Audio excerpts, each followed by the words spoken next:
The bell rang, a clear, digital chime that echoed through the packed exchange floor.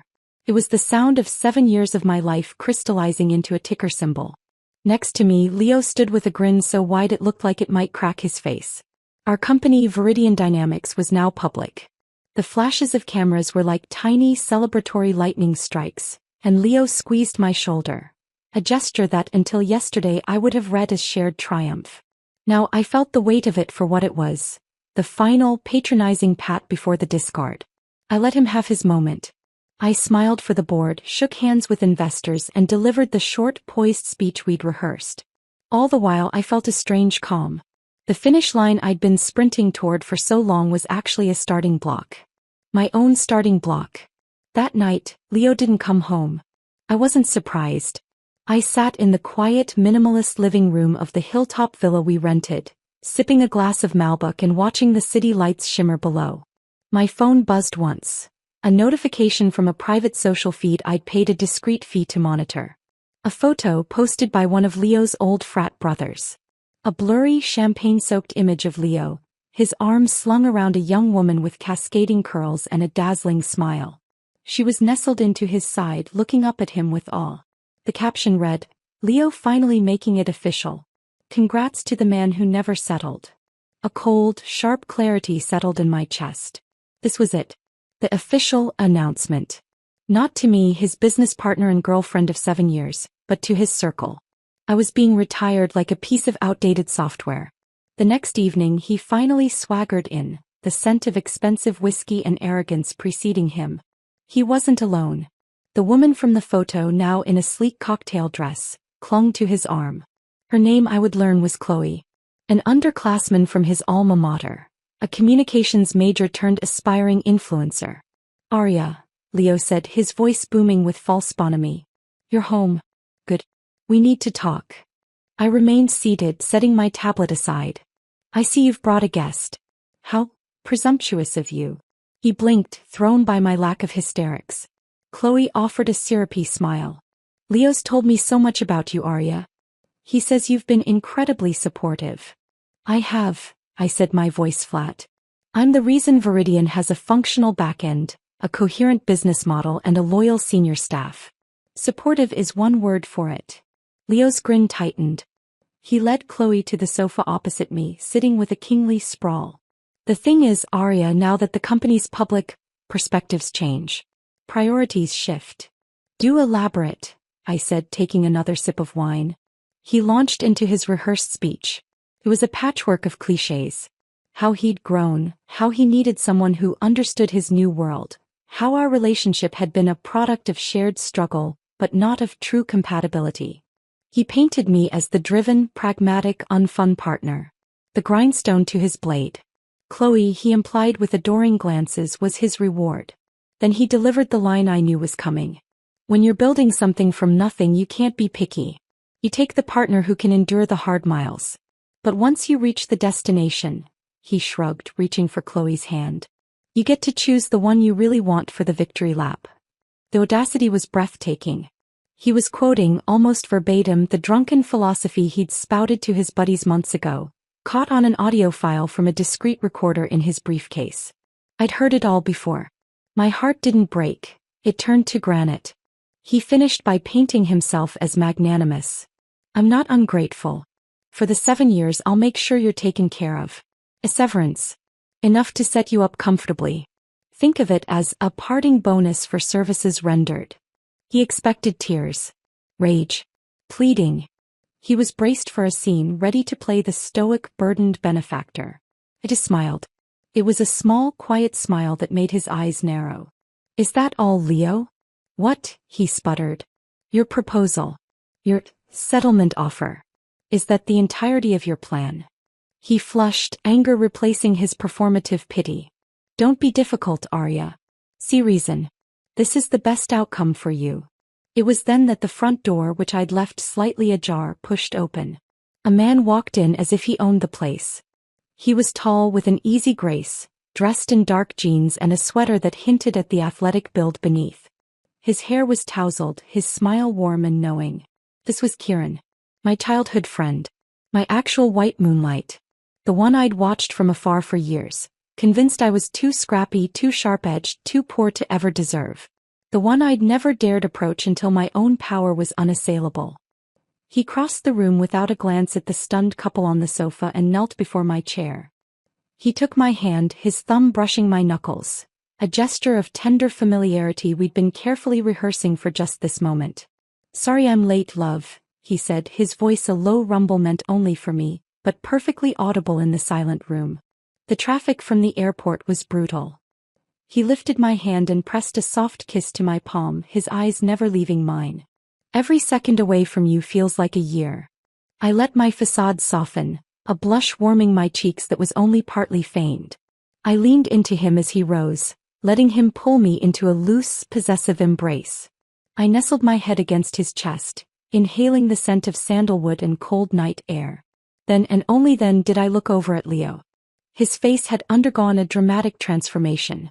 The triumphant flush from the alcohol vanished, leached away to a sickly, chalky white. His mouth hung open. Chloe's grip on his arm had turned into a claw-like clutch. "Leo," I said, my voice now sweet, almost dreamy as I gazed up at Kieran. "This is Kieran. The man I've carried in my heart for years." I turned my face back into Kieran's chest, then looked at Leo again, my expression one of pure, unadulterated revelation. "Now that Viridian is public and I have money of my own, well, it's time to stop settling, don't you think? I'm obviously going to spend my life with someone I actually love." The silence was volcanic. I watched as Leo's brain, sluggish with shock and alcohol, tried to process the absolute inversion of his reality. He wasn't the benevolent firer. He was the one being made redundant. His hand, which had been holding Chloe's, jerked away as if burned. Then he raised a trembling finger, pointing it at me, then at Kieran, his whole arm shaking. "Arya," he choked out. What is this? Why is he here?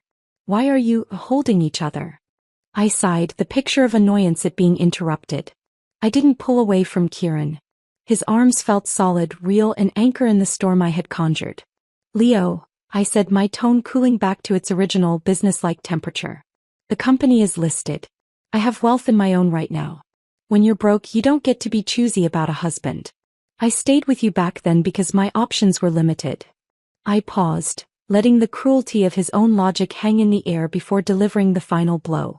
"Now, I'm obviously choosing to build a future with a man I'm genuinely in love with." I was bolder than he was. He needed liquid courage to reveal his petty, ugly truth to his friends. I could deliver mine stone-cold sober in my own living room while he watched. Leo's face cycled from white to a mottled, greenish hue. A heavy, ragged breath hitched in his chest, making his shoulders heave. He looked like a man who had just stepped off a cliff, only to realize the ground was never there. "The IPO was yesterday," he finally rasped, each word a struggle. "And you couldn't wait? You brought a man here? Do you even remember I'm your boyfriend?" I almost laughed. The hypocrisy was so vast it was almost artistic.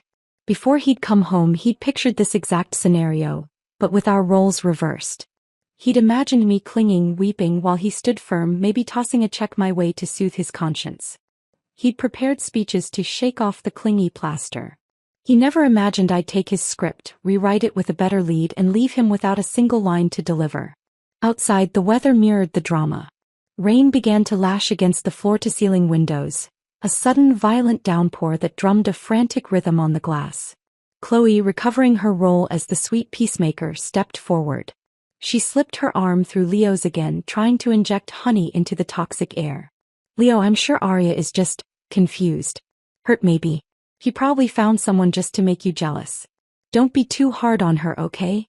Her words seemed to give Leo a lifeline, a way to reassert his narrative. His back straightened slightly. He allowed himself to be led to the sofa, where he sat down, crossing his arms in a parody of cool detachment. The contempt returned to his eyes, but it was brittle now, a thin veneer over a bedrock of shock.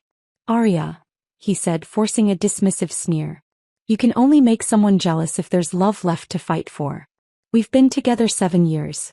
I'm sick of the sight of you. Nothing you do with another man will bother me." He was trying so hard to reclaim his power. He gestured between himself and Chloe. "I built Viridian to give Chloe the future she deserves. Now that we're public, let's part cleanly. Be an adult about this." 7 years ago, Leo and I had brainstormed names for hours. We'd settled on Viridian Dynamics. He'd loved the sound of it. Modern, strong, green for growth. When I'd asked about the V, he'd smiled, slung an arm around me and said, V for victory and for verity. Truth and success. That's us. I never imagined the V was actually for Vera. Chloe's middle name. The moon he'd been silently orbiting all along. He stared at my face now, searching for the devastation he craved. Seeing only calm, he smiled. A tight, nasty thing. It's a little underhanded, sure. But like you've probably guessed, the V in Viridian is for Vera. Chloe's name. Building this company was the greatest gift I could give her. On cue, Chloe's eyes welled with theatrical tears. She nestled against his shoulder. Oh, Leo, she murmured. That's the most romantic thing I've ever heard. Her gaze flicked to me, sharp and glinting with provocation. Leo waited for my explosion. He yearned for it. The screaming, the smashed vase, the proof that I was the emotional, unstable woman he could neatly dismiss. I didn't give it to him. Instead, I turned fully into Kieran's embrace. I let my own eyes grow misty, let a faint, vulnerable tremor enter my voice, a masterpiece of counterperformance. I clutched Kieran's hand, looking up at him as if he held the secrets of the universe. Kieran, I whispered loud enough to carry. Do you like the name? Dynamics. Kieran was my secret. My ace in the hole. The boy I'd grown up with who'd moved away for college and a career overseas. The man I'd secretly loved and quietly reconnected with over the past year as my plans solidified. If we were counting white moonlight, I could fill albums. But Kieran was the brightest. Back when I was nothing, I'd been too ashamed, too acutely aware of my own rough edges and empty pockets, to ever approach someone like him. I'd watched from the shadows. But time and fortune turn. I had money now. I had power. And with it came a confidence that fit me better than any designer gown. A handsome, accomplished man by my side didn't look like a fantasy anymore. It looked like a perfectly matched set. So I'd added his name, or a version of it, to the corporate structure as my own secret gift. A counterspell to Leo's. Leo stared, uncomprehending. Cairo? The name rolled in his head. Then the connection clicked. His eyes widened, then narrowed into furious slits. He slammed his hand on the glass coffee table, making Chloe jump. Arya, he shouted, the sound raw. When we named the company, I asked you why you pushed for dynamics. Do you remember what you told me? I dug a finger in my ear, a gesture of profound impatience. I believe I said it implied momentum, boundless potential. Must we rehash your paranoia, Leo? It's tiresome. He let out a laugh that was pure, jagged sound squeezed through his clenched teeth. For a moment he just breathed as if a weight had settled on him. When he spoke again, it was with a forced, grim finality. I was going to break up with you. For the 7 years I wasn't going to be cheap. I'd have given you a lump sum to disappear. He swept his arm around the lavish room. But now it seems I don't have to pay a cent. This mansion is a rental. I'm the leaseholder. Arya, take your man, and get out. Tonight. Chloe's gaze roamed over the priceless art, the bespoke furniture, her expression one of naked greed. She couldn't help but add her own kick. Arya, if it weren't for Leo, you'd never have lived in a place like this. Since he doesn't want you here anymore, you should really start packing. It would be so embarrassing if your things were just thrown out onto the drive. I frowned, a picture of mild confusion. Why would I leave? This is my home. Leo's face relaxed into a smirk of anticipated victory. The lease is for 3 years. I've paid every single invoice myself. Obviously, you're the one who goes. The woman who's been replaced should know when to grab her suitcase and disappear gracefully. I didn't say a word. Slowly, I reached for my handbag on the side table. I pulled out a single crisp document, unfolded it and held it up. The bright red border of a property deed glowed in the ambient light. My name, Arya Bennett, was printed in bold, uncompromising type across the top. I let him look. Let the words sink in. Thank you for paying the rent so promptly for 3 years, I said, my voice sweet as poison. At a 200% markup, it's been a very reliable income stream. But the owner of this property is me. The memory flashed between us. 3 years ago, after our first major liquidity event, Leo had been desperate to buy real estate, an asset in his name alone, pre-marriage. I'd advised caution, suggesting the housing market was frothy. Why not rent a spectacular place first? I'd said. Life the life. When we go public, you can buy properties anywhere you want. He'd taken my prudent advice, spent weeks selecting this perfect villa, and I, through a shell company, had quietly bought it out from under the cellar. For 3 years he'd been paying me exorbitant rent, believing he was building someone else's equity, not mine. Leo snatched the deed from my hand. He stared at it, his eyes scanning the lines again and again as if the words would rearrange themselves. They didn't. A roar of pure, impotent rage built in his throat and erupted. No wonder the rent was astronomical. You kept begging us not to move, saying you loved the garden, the light. You were pocketing it the whole time. I nodded, a satisfied little dip of my chin. 3 years at double market rate. You gritted your teeth and paid it. I found your commitment impressive. I stood up, Kieran rising beside me, a united front. I waved a dismissive hand toward the grand foyer. I had the housekeeper pack your things this afternoon. They're by the front door. Do you take them with you? As the landlord, I'm terminating your tenancy. I wouldn't want Kieran to get the wrong idea about my past entanglements. At that, Kieran's arm tightened around my waist. He guided me toward the sweeping staircase, then tossed a casual, devastating line over his shoulder at Leo, whose face had turned the color of cold iron. Hey Leo, do us a favor on your way out. Take the trash with you.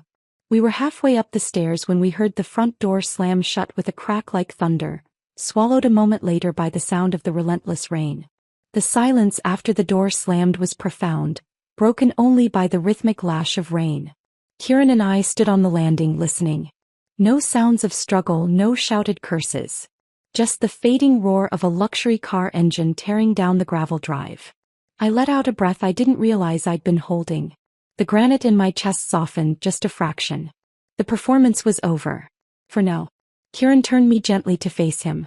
The easy charm he'd worn like armor downstairs melted away, replaced by a look of deep concern. Are you all right? His voice was soft, his thumb tracing the line of my jaw. That was brutal. And brilliant. I leaned into his touch, drawing strength from its realness. I'm fine. Better than fine. I've been waiting to do that for a very long time. I managed a shaky smile. Your timing was perfect. Did traffic from the airport bit? Inspired. He grinned, the boyish charm returning. I aim to please, boss. The smile faded. He's not going to take this lying down, Arya. You know that. I'm counting on it, I said, my voice regaining its steel. The next move is his. And I know exactly what it will be. My phone, left on the side table, began to vibrate. Then again. And again. By the time we walked back down to the living room, it was dancing across the glass surface with a persistent, angry buzz. I picked it up. Elio flashed on the screen. I declined the call. It rang again immediately. I declined again. A third time. On the fourth, I simply powered the phone off. I turned to Kieran. He'll be texting. Long, rambling paragraphs. A mix of threats, pleading, and financial offers. He can't decide if he wants to destroy me or buy me back. It will be noisy. What do you need? Kieran asked, all business now. A good night's sleep, I said, surprising myself with the truth. And a clear head for tomorrow. The real battle isn't in this villa. It's at Viridian. I showed him to one of the guest suites. A plush, serene room far from the master bedroom that still smelled faintly of Leo's cologne. Thank you, Kieran. For everything. For coming back. For playing the part. He caught my hand before I could leave.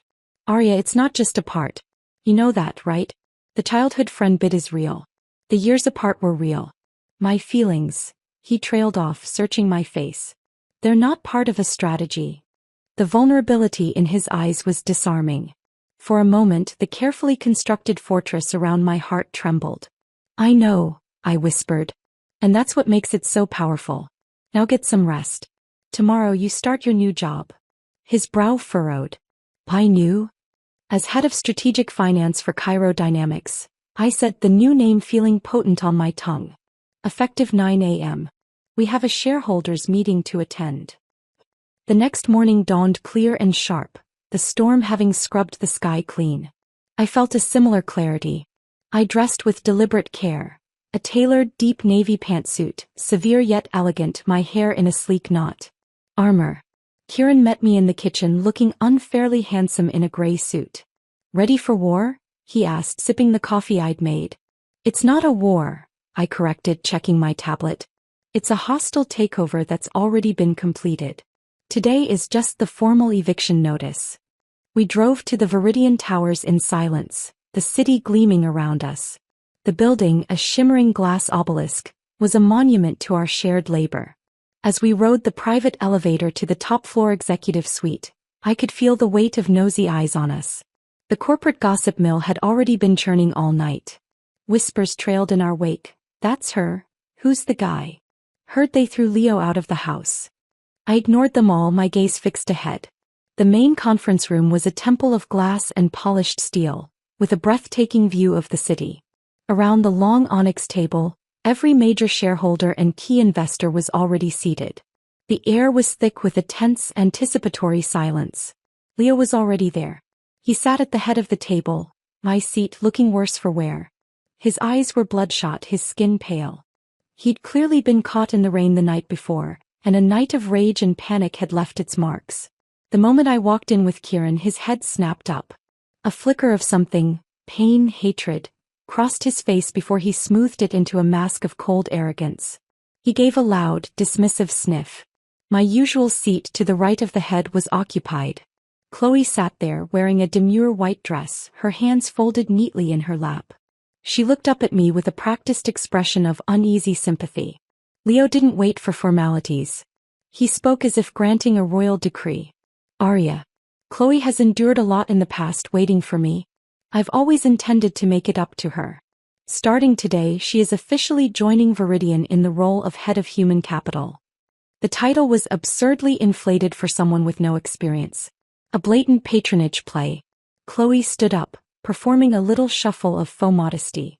Arya, she said, her voice a saccharine drip. Leo only did this because he feels responsible for me. He thought HR would be a good fit.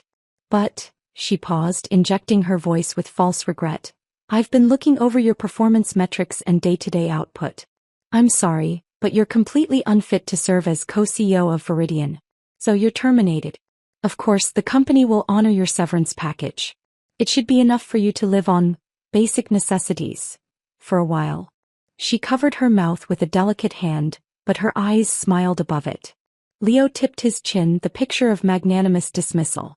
Arya, pack your things and go. There's no place for you at Viridian anymore. My eyes swept the room. Not a single shareholder or investor met my gaze. They studied their hands, the table, the view. Their silence was a deafening betrayal, or a calculated neutrality. They were waiting to see which way the wind would blow. I didn't react to Chloe's provocation. I walked calmly to the head of the table. Without a word, I reached down, fisted a hand in her perfectly styled curls, and dragged her bodily out of the chair.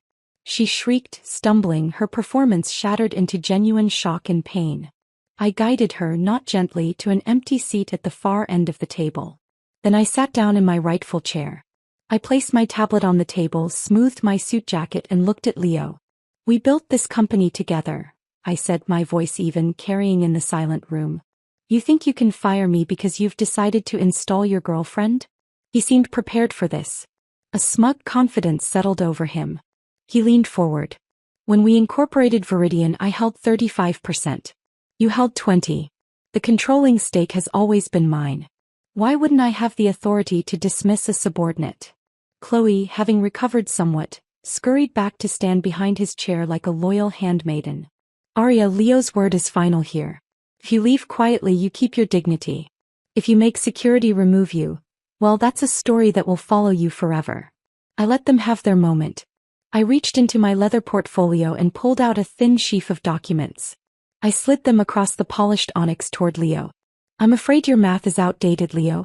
Several shareholders found my vision for the company's future more compelling. They've transferred their stakes to me. I allowed myself a bright, cold smile. I now also hold 35%. The double blow, the physical eviction of Chloe and the financial evisceration of his power, hit him like a 1-2 punch. The color drained from his face again, leaving him ashen.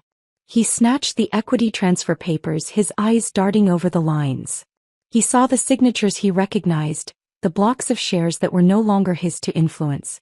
He jabbed a furious finger at the man sitting to his left, our oldest angel investor, a bald, bear-like man named Robert Chow. Robert, why would you transfer your voting shares to her?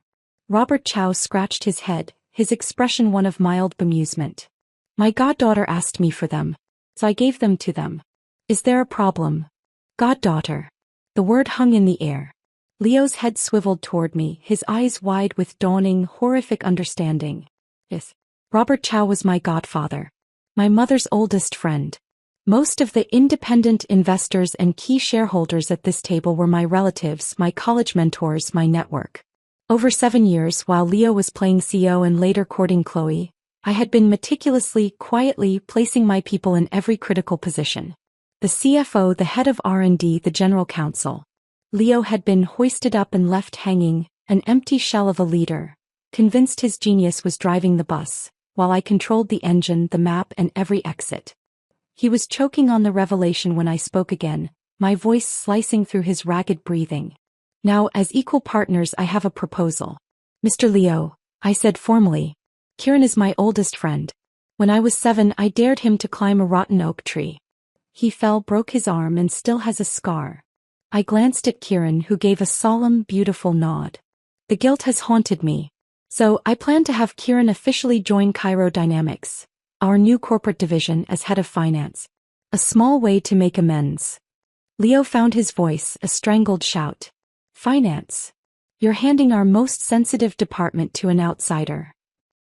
He's not an outsider, I said, my voice dropping to a dangerous purr. I've known Kieran since I was in diapers. If anyone here is the outsider, Leo, it's you. I met you last.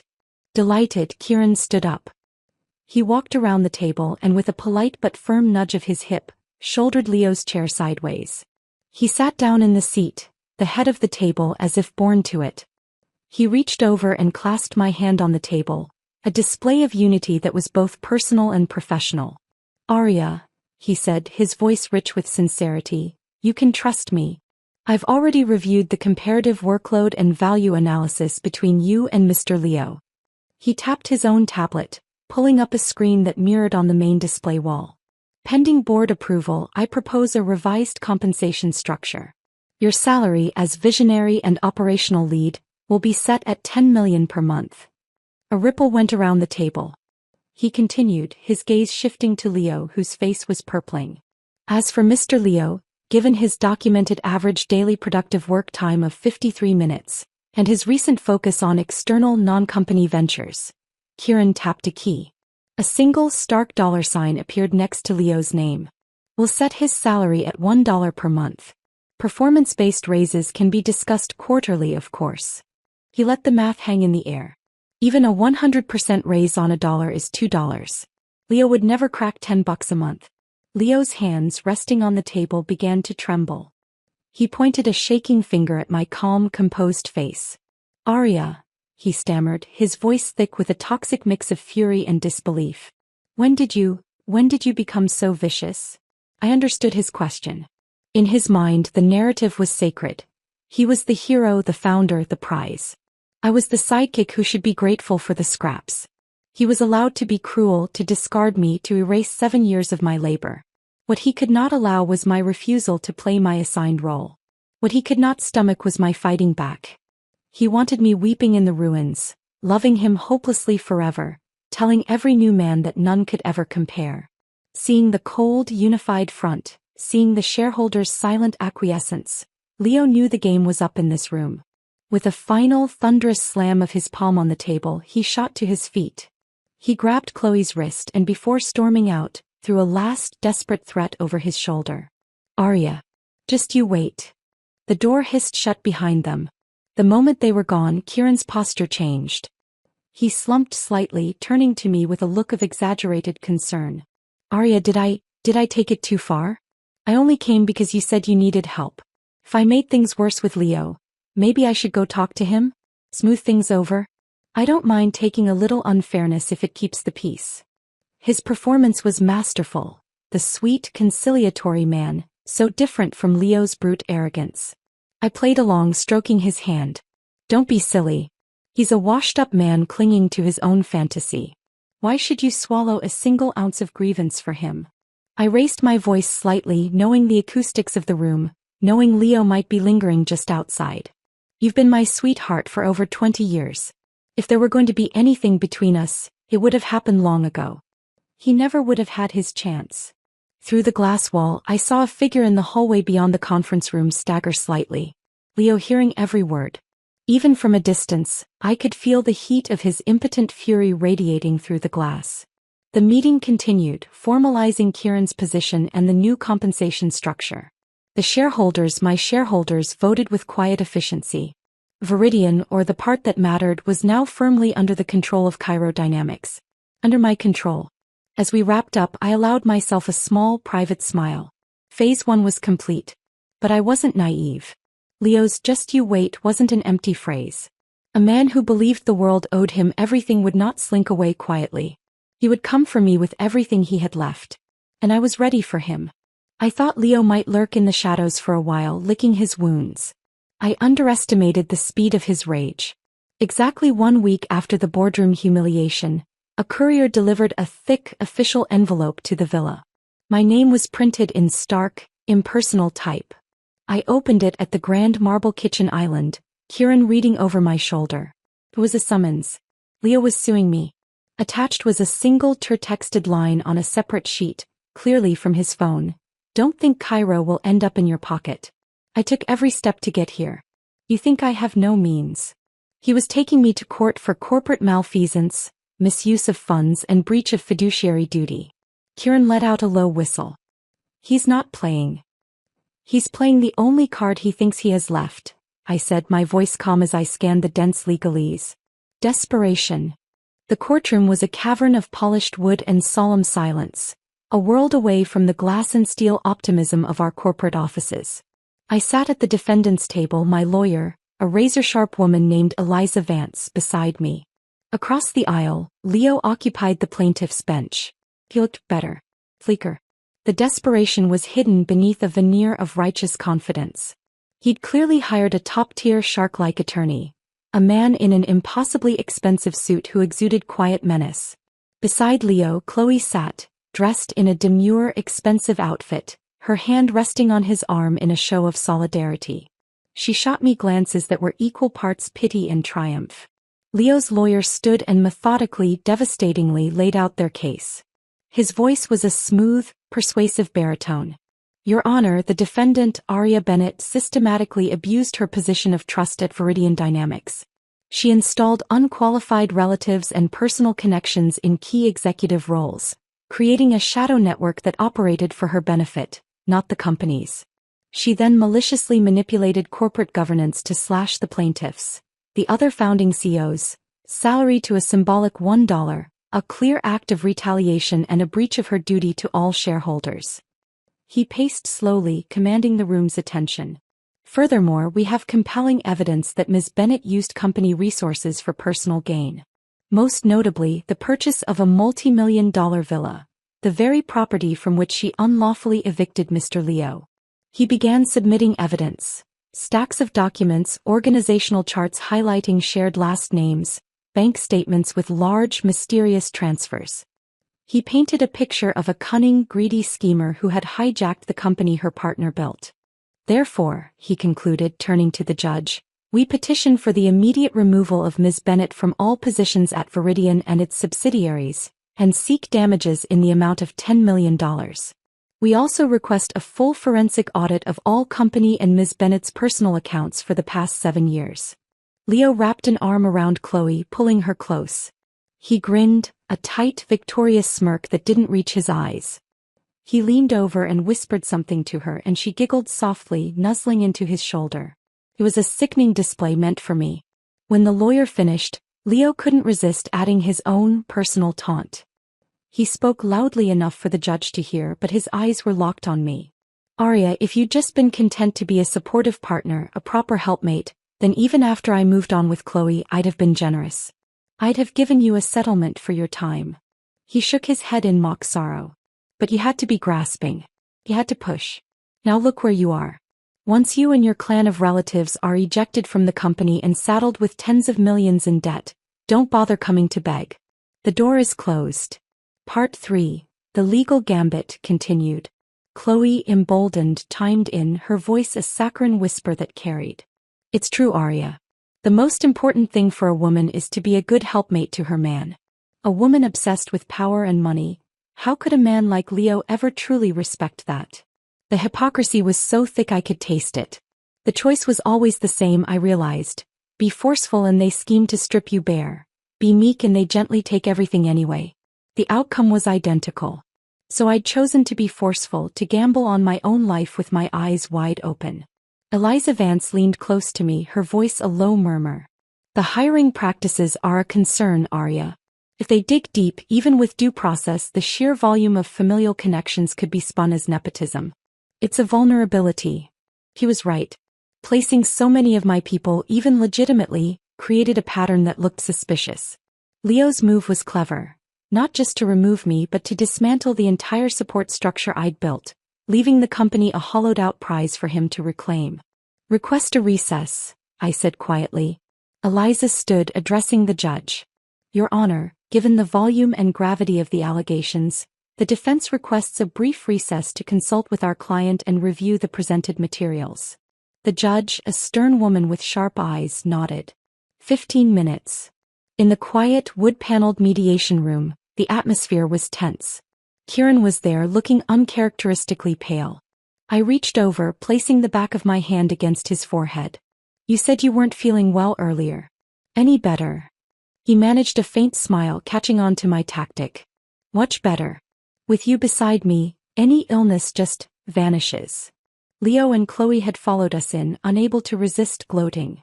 Leo's face darkened at the intimate gesture. Get real, Arya, he sneered, leaning against the doorframe. You're about to be buried under a mountain of debt and you're still putting on a sickly sweet show? You think a recess lets you dodge what you owe? I ignored him, focusing on Kieran. Warm but not feverish. Good. Only then did I turn my gaze to Leo. My expression was one of mild curiosity. What? You thought I requested a recess because I'm afraid of the court's scrutiny? A playful, knowing smile touched my lips. It was a smile that unnerved him. I asked for a recess, I said, my voice dropping to a conspiratorial whisper, because Kieran said he felt unwell. That's all. I looked at my childhood friend, my expression softening into something genuinely tender. Nothing matters more to me than his well-being. Under Leo's furious stare, I leaned into Kieran's side. The act, seated with a kernel of truth after our weeks of close partnership, felt less like performance and more like a refuge. Leo forgot his act with Chloe. He jumped forward, his control snapping. Arya, let's see how long you can keep up this arrogant act. I'll keep it up, I said coolly, meeting his gaze, just as long as you did. The recess ended. We returned to the courtroom. Eliza Vance approached the bench, not with trepidation, but with the calm of a mathematician presenting an elegant proof. She placed a heavy, bound dossier before the judge. Your Honor, the plaintiff's narrative is a fiction. We have prepared a comprehensive rebuttal. She began, her voice clear and cutting. The claim of nepotism and unqualified hiring is false. We submit complete digital records, interview scorecards, candidate rankings, headhunter reports, and years of performance reviews for every individual in question. She handed over a drive. Viridian's hiring and vetting processes are not only lawful but are industry benchmarks for objectivity. Each hire outperformed their benchmarks. The family connections are incidental to their merit. She then produced another set of documents. Regarding the villa. The property was purchased by Ms. Bennett with dividend income from her personal equity. Income she earned and reinvested independently of Mr. Leo. The remainder was covered by private, documented loans from family members, repaid with interest.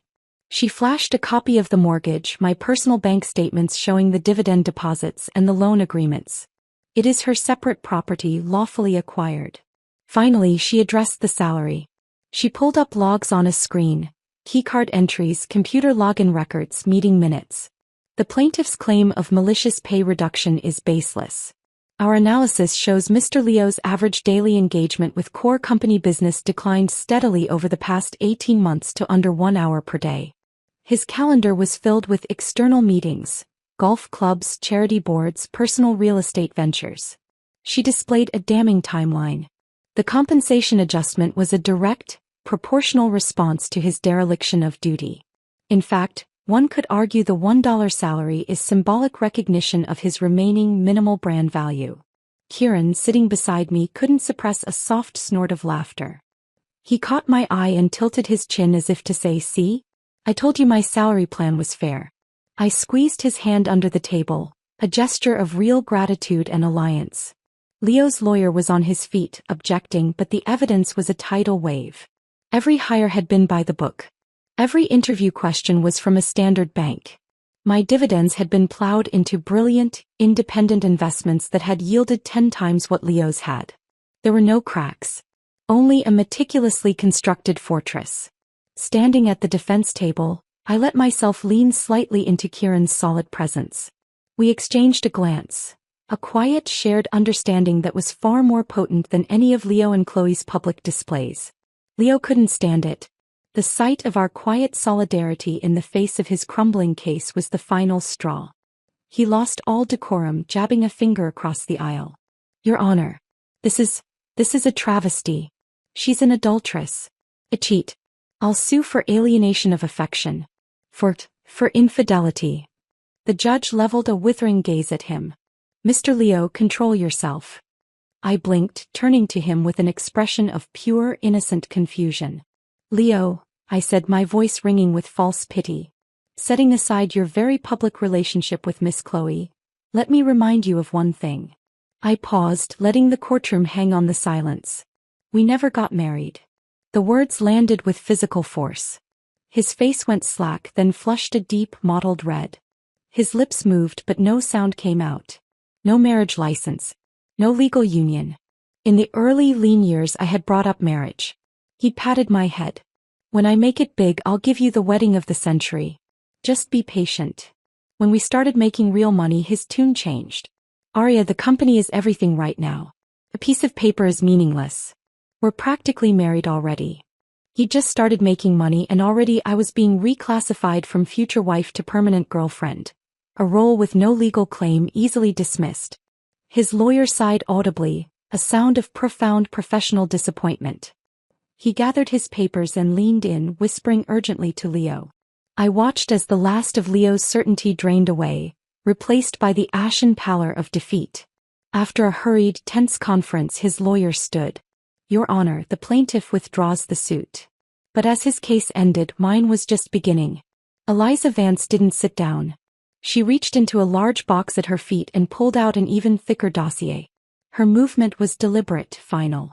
"Your Honor, while the plaintiff chooses to withdraw, we have prepared a cross-complaint. Our client, Ms. Bennett, accuses Mr. Leo of misappropriating company funds for personal use over a period of 3 years."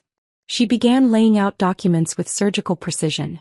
Funds were funneled through shell consulting fees, inflated vendor invoices, and unauthorized business development accounts. The primary beneficiary of these diverted funds, she paused, pointing a slender finger, was Miss Chloe. The money purchased a downtown condominium in her name, a luxury vehicle, designer wardrobes, and funded her influencer lifestyle. She submitted not only financial records but also evidence of their long-term affair, photos, hotel receipts, social media geotags, that predated the IPO by years. The narrative flipped entirely. Leo wasn't the wronged founder. He was an embezzler who had been secretly funding a second life while I built the company that paid for it. The courtroom was utterly silent. Leo stared at the photos, a snapshot of him and Chloe cozy in a ski lodge 2 winters ago, then jerked his head up to look at me. The disbelief in his eyes was profound, almost childlike. "Arya," he whispered, the sound torn from him. You knew about us, all along." I met his gaze and gave a single, slow nod. The memory was a shard of ice in my heart. The last time I'd seriously mentioned marriage, he'd brushed me off with barely concealed irritation. He hadn't come home that night. Using the company car's GPS log, a security feature I'd implemented, I'd traced him to an exclusive lounge. Through the smoky haze of a private room, I saw him holding court, Chloe tucked under his arm, glowing with admiration. His friends toasted him. "Who's this Leo? Finally upgrading." Leo had pulled her closer, his voice slurred with drink and devotion. "Chloe. Vera, whatever her name is. She's the reason I do any of this. If I wanted Arya, I'd have put a ring on it years ago." I'd stood outside that room, my nails carving half-moons into my palms, listening to them reduce me to the ambitious, unfun woman, while Chloe was elevated as the gentle, deserving prize. From that night I never mentioned marriage again. And I started gathering evidence. Eliza's voice brought me back. "We petitioned the court to freeze and attach all assets under Mr. Leo's and Miss Chloe's names to recover the misappropriated sums." The evidence was incontrovertible. Line after line of unexplained transfers, all leading back to Chloe's lifestyle. Leo's new high-priced lawyer scanned the documents, closed his eyes for a brief moment, then leaned over and admitted defeat to his client. There was nothing he could do. Leo had thought the company treasury was his personal bank account, that I had no right to question how he spent his money. He never realized that while he was playing patron to Chloe, I had been silently, methodically tightening my control over every financial artery of the business. The judge issued immediate orders. All of Leo's assets were frozen pending a full audit. As we walked out of the courthouse into the brittle afternoon sun, Leo's legs seemed to buckle. He stumbled, catching himself on a pillar. As I passed, he lunged, grabbing my forearm. His grip was desperate, his eyes wide with a new kind of panic. "Arya," he pleaded, his voice cracking. 7 years. We had 7 years. You can't be this heartless. Drop the suit. Drop the charges. And I'll marry you. We can fix this. We can still have everything we planned." The whiplash was nauseating. When I wanted love, he offered money. When I seized money, he begged with love. Was this shattered, grasping man the prize I was supposed to fight for? I carefully extricated my arm from his grasp and stepped back into the circle of Kieran's protection. I looked at Leo with open, undisguised pity. "Leo, you're a bankrupt, washed-up man about to be investigated for fraud. Why on earth would I marry you?" I let my voice ring with the freedom I now possessed. "I have wealth. I have power. If I choose to share my life, it will be with someone I actually desire. Kieran is the one I've loved for years. If I marry anyone, it will be him." Leo's knees gave way. He sank against the pillar, barely staying upright. He reached out again, a ghost of a gesture, but I was already turning away. I called over my shoulder, the words casual, lethal. "You should focus on your defense, Leo. And remember, all that embezzled money went to Chloe. I wonder if she'll be willing to give it back to save you." I didn't look back. I didn't need to. I could feel the ruin I'd left in my wake, and for the first time in 7 years, the path ahead was clean, clear, and entirely my own. The legal machinery, once engaged, moved with a terrifying, impartial speed. The freeze on Leo's assets was immediate and total. Bank accounts, investment portfolios, the titles to his cars, all locked. The court-appointed auditor was a pit bull with a spreadsheet, and every dollar Leo had siphoned from Viridian was tracked with forensic clarity. The largest single drain was a sleek, modern condominium in the trendy arts district, a love nest purchased for Chloe a year before the IPO. The deed was in her name, a gift funded by phantom consulting fees billed to Viridian. A few days after the judgment, I found myself driving past that very building. Curiosity, or perhaps a desire to see the final act, guided me.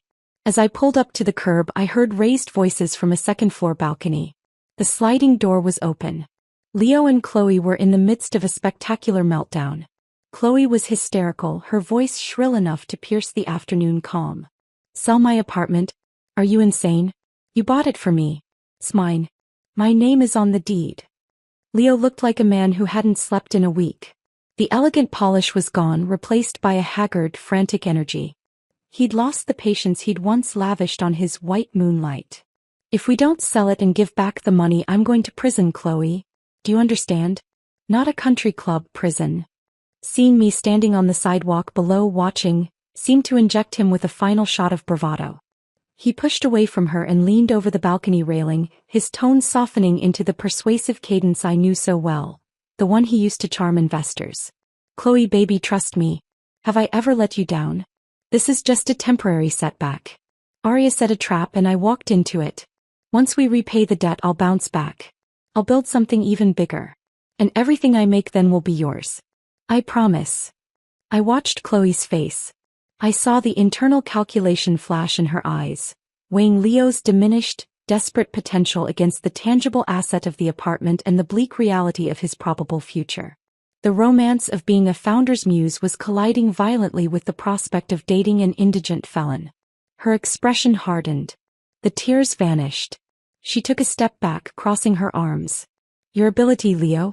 You couldn't even see what your own girlfriend was doing to you right under your nose. You let her strip you bare. What makes you think you can come back from this? She shook her head, her decision made. No. The apartment stays. You figure it out. Leo turned his head and finally spotted me, a silent witness to his utter unraveling. A fresh wave of humiliation and rage washed over his face. He gave a cold, broken snort. Enjoying the show, Arya? Don't think you've won. I just got careless. If I could rise once, I can do it again. I laced my fingers with Kieran's, who had appeared beside me, a silent, supportive pillar. I smiled, and this time it wasn't cold or strategic. It was a smile of pure, unadulterated victory. Oh, Leo, I said, my voice almost gentle. You've been formally expelled from the company by a unanimous vote of the board. What rising are you talking about? He glared, the stubborn pride still flickering.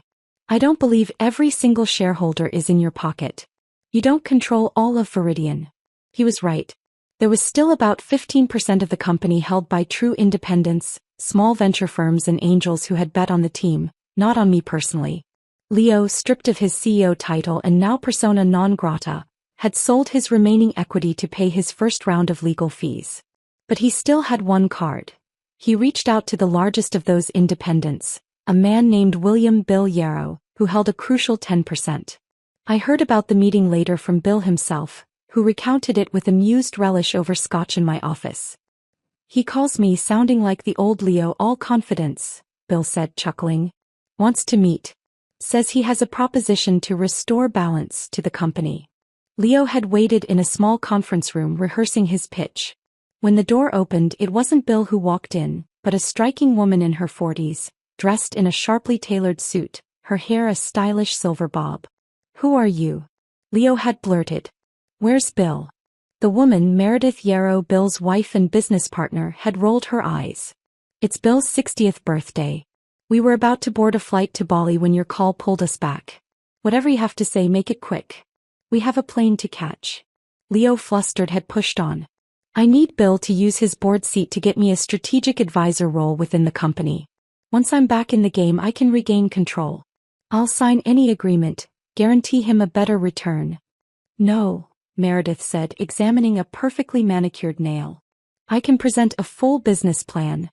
No. This is for the good of the company you invested in. No. Leo had finally snapped. Why is it no to everything?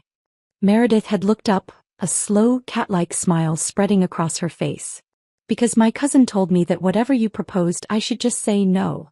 And my cousin, she'd leaned forward, delivering the kill shot, is Arya Bennett. Security had escorted a shell-shocked Leo from the building. His fingerprint access had already been deleted. He was a ghost. As he was marched through the glittering lobby, he saw me. The finality of it all seemed to crash down on him. The company he thought he'd built had no place for him. Never really had. He broke away from the guards for a second, stumbling towards me, his voice a raw shout that echoed in the marble atrium. Arya, you can't do this to me. We built this together. 7 years. I swiped at a non-existent tear, a gesture of profound sarcasm, and took Kieran's hand. Leo, when a woman has her own money, she finally gets to choose. What did you think I fought so hard for? Stop embarrassing yourself. I pulled out my phone, made a show of wincing. Tell you what, for old time's sake. I tapped the screen. A second later, a robotic female voice chirped from the phone Leo still clutched in his hand. Payment received. $1. The security guards firmly took his arms and led him out into the street. The automatic doors hissed shut behind him, cutting off his final, strangled protest. Leo's financial collapse was swift and absolute. He'd lived for years on the expectation of perpetual wealth, with no concept of restraint. The millions he had left after settling the embezzlement debt evaporated in months, spent on maintaining appearances, legal appeals, and a doomed attempt to launch a new consulting firm. He'd boast to anyone who would listen, mostly a shrinking circle of friends and an increasingly skeptical Chloe. "Just give me 3 years," he'd say, his eyes burning with a manic light. "I'll build something bigger than Viridian. You'll live a life without worry, I promise." Chloe would nod, forcing a smile, playing the part of the loyal woman standing by her man through tough times. In her mind, she was enduring a temporary hardship, after which she'd claim her rightful title as Mrs. Leo, her position secured by shared struggle. But her plans, like his, rested on a foundation of pure fantasy.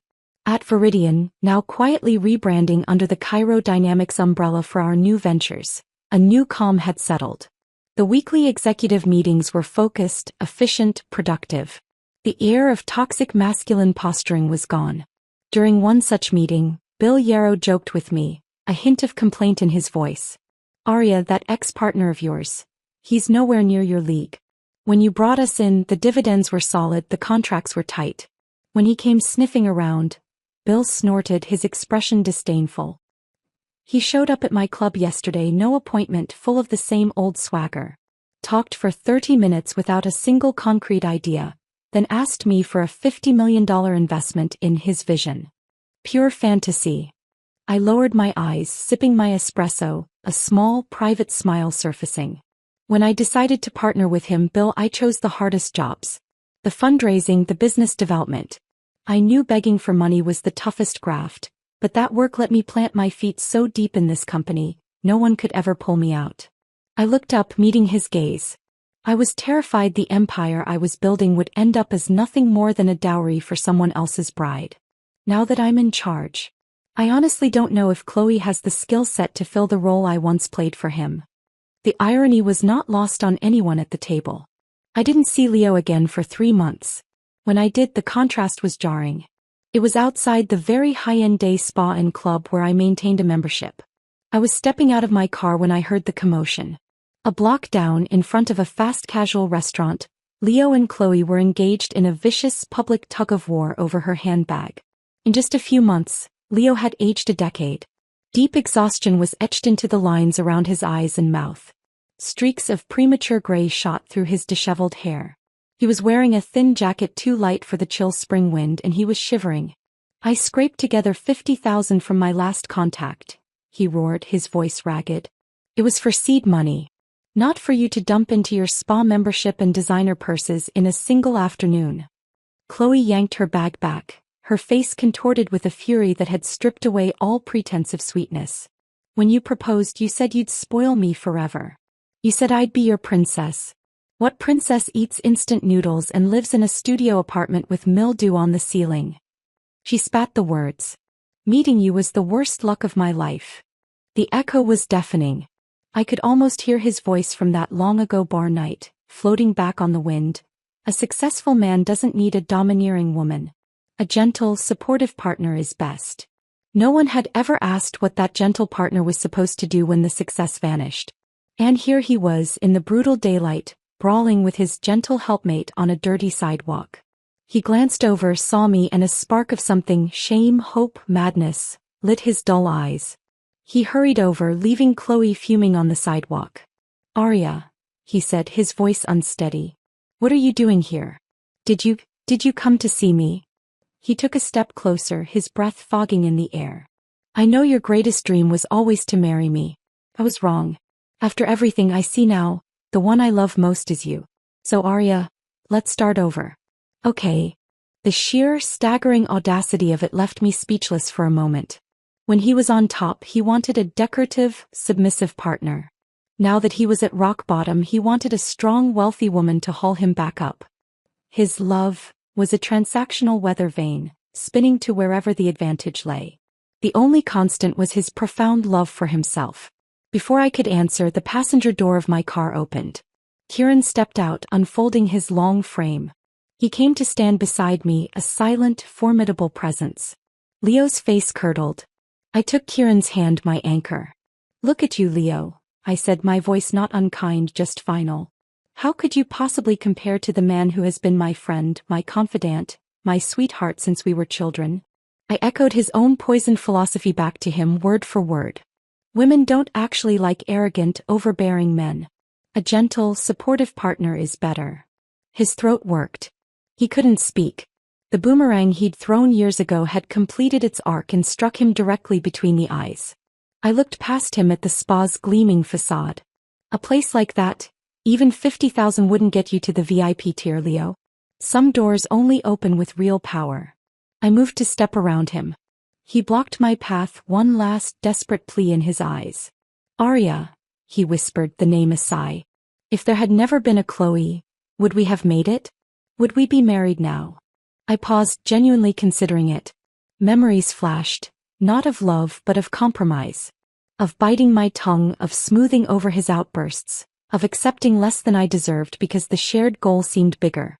And the final crystalline memory. Him on one knee in a rooftop restaurant, streamers flying, presenting a diamond to a beaming Chloe, while I watched from the shadows like a stray dog. I met his desperate, hopeful gaze and shook my head slowly. No, Leo. I wanted to replace you a long time ago.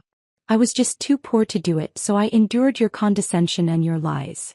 I gave him a small, sad smile. You have no loyalty and I refuse to be bound by sentiment. A man upgrades when he gets rich. It's called ambition. A woman does the same. Why is it called cruelty? I only walk the path you carved. Why is it a path you can walk but I cannot? I stepped past him. Behind me he found one last reservoir of rage. You'll regret this, Arya, he shouted, his voice breaking. You might be rich but you'll die lonely. You'll spend your life thinking of me, regretting you let a man who truly loved you get away. He was still trying to pin the gold star of true love on his own lapel, even as Chloe, having finally had enough, stormed past him and slapped him hard across the face. The crack of the blow was sharp in the city air. He stood there, stunned, clutching his cheek as his two worlds, the one he'd desired and the one he'd discarded, both left him behind on the cold pavement. I didn't look back. Kieran held the spa door open for me and I walked into the warm, scented air, leaving the husk of my past life outside where it belonged. Dynamics thrived in the quiet that followed the storm. Leo became a ghost story, a cautionary footnote mentioned in hushed tones during onboarding. And that's why we have such rigorous financial controls. The company shed the last remnants of its old, lopsided identity and solidified under a new culture. One of accountability, of quiet competence, of credit given where it was due. I promoted from within, elevating the men and women who had kept the lights on while the founders' drama threatened to blow the grid. The HR department, once envisioned by Leo as a sinecure for Chloe, was transformed into a genuine strategic pillar, run by a fierce, brilliant woman who had been our head of recruitment for years. Bill Yarrow brought me a new term sheet for an expansion round, the numbers as solid and promising as our first. Back to the kind of dividends I can brag about at the club, he said with a satisfied grin. We grew carefully, mindfully. One city at a time. Contracts were ironclad. Cash flow was serene. I slept through the night. On a rainy Thursday afternoon as I was leaving the office late, I saw him. Leo was waiting under the awning of a coffee shop across from our building, sheltered from the drizzle. He was thinner than I remembered, the kind of thinness that speaks of pride burning more calories than food can replace. He saw me and stepped out into the mist, not bothering with an umbrella. Arya, he said. Just my name. I stopped, my driver holding the car door open. I nodded for him to wait. Can we talk? Leo asked. The arrogance, the bluster, the performative confidence. All were gone. What was left was hollowed out, stark. I walked over, keeping a respectful distance. You have 5 minutes. He swallowed, his Adam's apple bobbing. I'm sorry. The words seemed physically painful. For all of it. The way I spoke about you. What I did with the money. For not seeing you. For being a fool. I studied his face. The humiliation was complete. There was no angle left to play. I believed his apology. I also believed in fences. I know, I said quietly. Do better with the next person you let into your life, Leo. Start with being better to yourself. He nodded, the gesture one of profound, weary understanding. It was as if my words, free of malice, finally fit a lock inside him that all his own rage and blame had failed to turn. I will. I'll try. He didn't ask for money. He didn't ask for a job. He just stood there, a man finally seeing the ruins of his own creation clearly, without the distorting lens of his own ego. Goodbye, Leo. Goodbye, Arya. I got into the car. As we pulled away, I watched him in the rearview mirror, a gray figure fading into the gray rain, and felt nothing but a faint, distant pity and a vast, expansive relief. But closure with one chapter simply turned the page to the next. Back at the villa that evening, a different tension had begun to weave itself into the piece. Kieran had been different. Subtly. The perfect, supportive partner had begun to make suggestions. About investments he could handle. About social events we should attend to raise his profile. About how hard I was working. That night as we sat in the library he broached it directly. He'd been uncharacteristically quiet all evening. Arya, he began, his voice soft, concerned. I've been thinking, you've been looking so tired lately. Carrying all this alone. He moved to sit beside me, taking my hand. How about you let me take over more of the day-to-day at Cairo? Just for a while. Let me handle the operational headaches. You deserve to relax, to enjoy the life we've built. A woman like you should just focus on being beautiful and happy. Let me be the workhorse. My entire body went still. The words were sweetly packaged, dripping with faux concern. Let me handle it. You rest. You just be pretty. It was the same song, different singer. The melody of disempowerment was hauntingly familiar. I kept my expression neutral, but inside the alarms were blaring. All this time I'd told the world and him that Kieran was my unattainable ideal, my childhood sweetheart, my white moonlight. I'd said it so often, so convincingly, that it seemed he had started to believe his own press. He'd forgotten the origin story. I'd sought him out because Leo had smuggled Chloe's name into Viridian. I needed a counterweight, a shield of my own. At the time I'd barely remembered Kieran's face. He was a tool, a symbol. Somewhere along the way the performance had deepened into a real, fond partnership. But the foundation was, and always had been, a business arrangement. And now the tool was trying to turn itself into the master. I'd learned this lesson young from watching my mother and aunts. Whether it was family or a lover, the moment someone said for your own good, while asking you to hand over your power, they were aiming to harm you. Real love lifts you up. It doesn't ask for your wings in exchange for a gilded cage. My mind, cold and clear, was already racing. I mentally tabulated every dollar I'd spent on him. The luxury apartment I'd leased in his name. The sports car. The watches he'd argued were investments. The tailor, the club memberships. Every transfer was documented. I could sue for unjust enrichment and claw it all back. Every penny. I needed a lawyer. Not Eliza Vance, who was corporate. I needed a shark for personal matters. I let my lashes flutter, feigning touched emotion. Kieran, that's so sweet. You're right, I am tired. I squeezed his hand. Call attorney David Warren. Have him come to the villa tomorrow morning. Let's see what we can arrange. Kieran's face lit up with a delighted, triumphant surprise. A lawyer? He clearly thought I was preparing to grant him shares, to formalize his position. You're going to give me equity? I'll call him right now. First thing tomorrow. He was already picturing the title, co-CEO. David Warren arrived at 8 a.m., crisp and efficient. Kieran was practically vibrating, rehearsing a humble acceptance speech in his head. I led them to the sun-drenched breakfast room. I didn't sit. I simply slid a folder across the pristine table to Warren. Inside, the lease for the apartment, the wire transfers for the car, the receipts for the watches, the logs of the monthly stipend I'd provided. Warren scanned them quickly, then looked at me. All purchased from your personal accounts? I nodded. Yes. Every single thing. Then we petition for return based on unjust enrichment, and handle the rest with a clean termination of your personal agreement with Mr. Kieran. The color drained from Kieran's face so fast I thought he might faint. Arya, you're suing me? The betrayal in his voice was almost comical. I thought, shares. I kept my voice flat, devoid of the warmth he'd come to expect. You asked to take the company from me for my own good.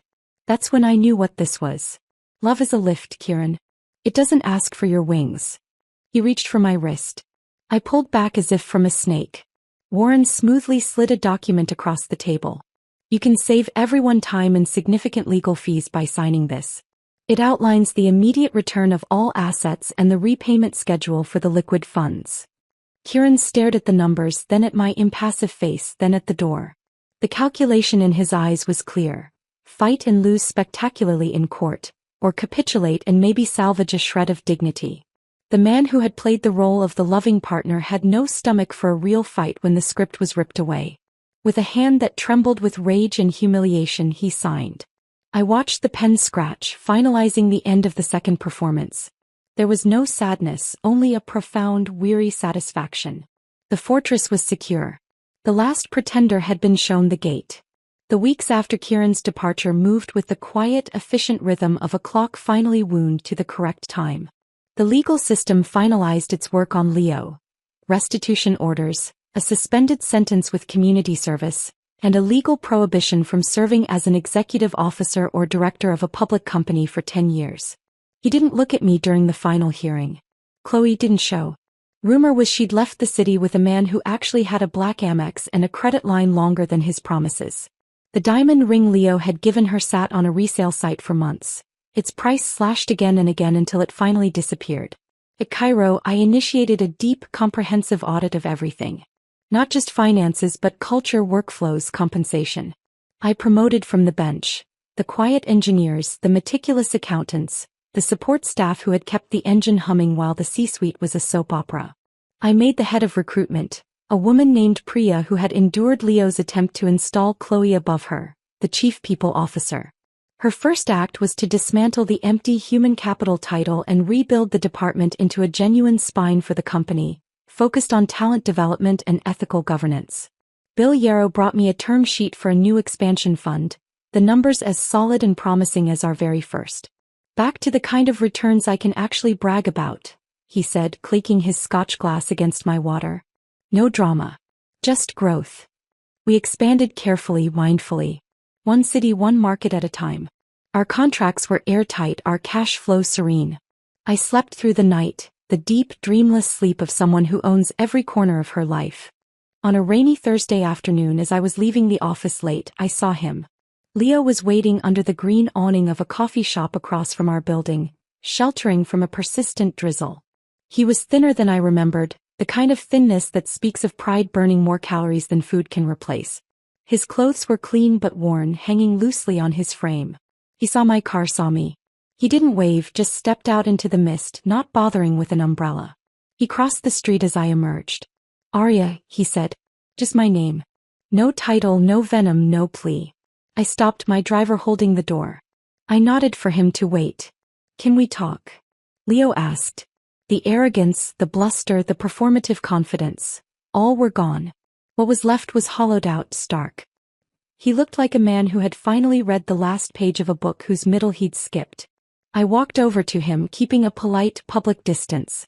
You have 5 minutes. He swallowed, his Adam's apple bobbing in his gaunt throat. I'm sorry. The words seemed physically painful, scraped from a deep, dry well. For all of it. The way I spoke about you to my friends.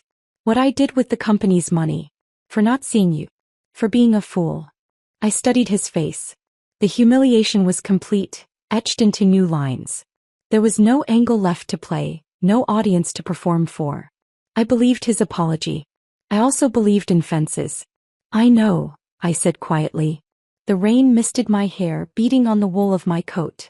Do better with the next person you let into your life, Leo. Start with being better to yourself. He nodded, a slow, weary dip of his chin. It was as if my words, free of malice or triumph, finally fit a lock inside him that all his own rage and blame had failed to turn. I will. I'll try. He didn't ask for money. He didn't ask for a job, a reference, a favor. He just stood there, a man finally seeing the ruins of his own creation clearly, without the distorting lens of his own ego. Goodbye, Leo. Goodbye, Arya. I got into the warm, dry car.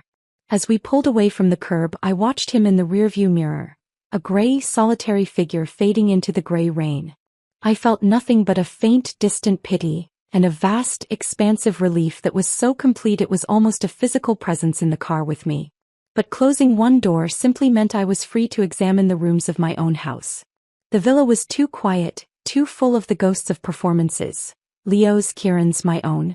I found myself driving to the old place less and less, opting for a sleek, modern penthouse apartment closer to the office.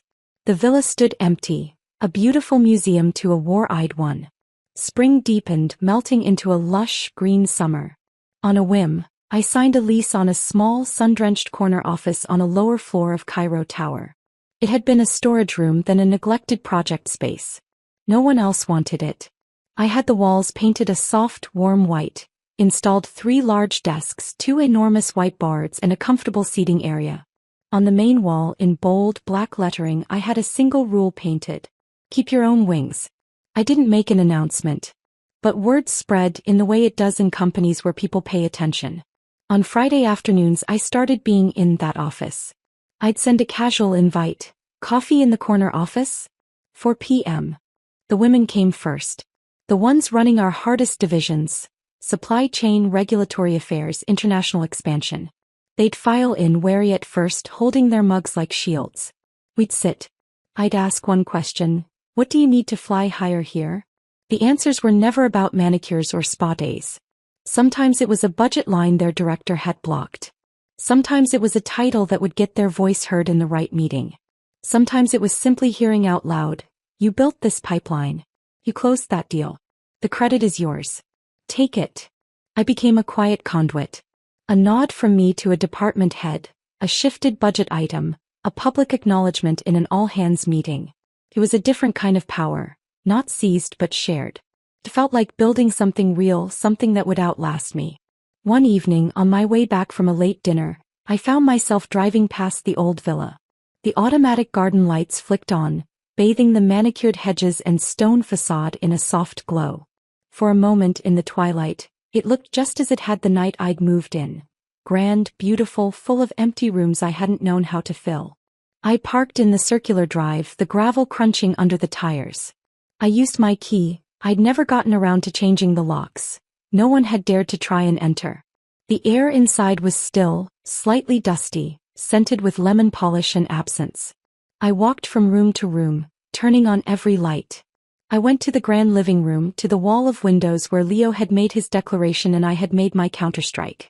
I unlocked the casement and pushed it open. Then I moved to the next and the next. I opened every window in the house. A cool night rush of air and quiet swept through the hallways, stirring the curtains, carrying out the stale silence. It felt like a change of mind, like the house itself was finally exhaling. People kept asking me, society pages, well-meaning acquaintances, even Bill Yarrow over scotch, if I'd ever marry. A woman with your wealth, your profile, you'll need a partner. An heir. My answer was always the same. Maybe. Maybe not. I wasn't against rings. I was against cages dressed up as rings. If someone came along who understood that power shared was not power lost, that love was a lift and not a ledger. No. My compass was calibrated now. If not, I was already doing the thing I'd once ached for. I was choosing every day the person who chose me. And that person was the one I saw in the mirror each morning. The first anniversary of the Viridian IPO, now referred to internally as the Cairo Rebirth, arrived on a perfect autumn day. The board had planned a low-key dinner, but the staff had other ideas. When I walked onto the main engineering floor that afternoon, a cheer went up. They decorated with simple black and gold balloons, Cairo's colors. In the center of the open space sat an enormous, elegant cake, the Cairo emblem rendered in silver icing. Someone, probably Priya, handed me a ceremonial knife. A speech. A speech. A few voices called out. I looked around at the faces. I saw the senior engineer who had solved our core scalability problem while Leo was at a golf tournament. I saw the young marketing associate whose viral campaign had launched our newest product. I saw the finance team who had worked nights to clean up the books after the audit. I saw my people. My team. A year ago, I said, my voice carrying easily in the hushed space, this company finished a long journey. But the more important journey began the next day. The journey of becoming who we were meant to be. Not a vehicle for one person's ego, but an engine for many people's genius. You, I said, sweeping my gaze across the room, are that genius. This isn't my victory. It's ours. Thank you for choosing to build it with me. The applause was genuine, thunderous.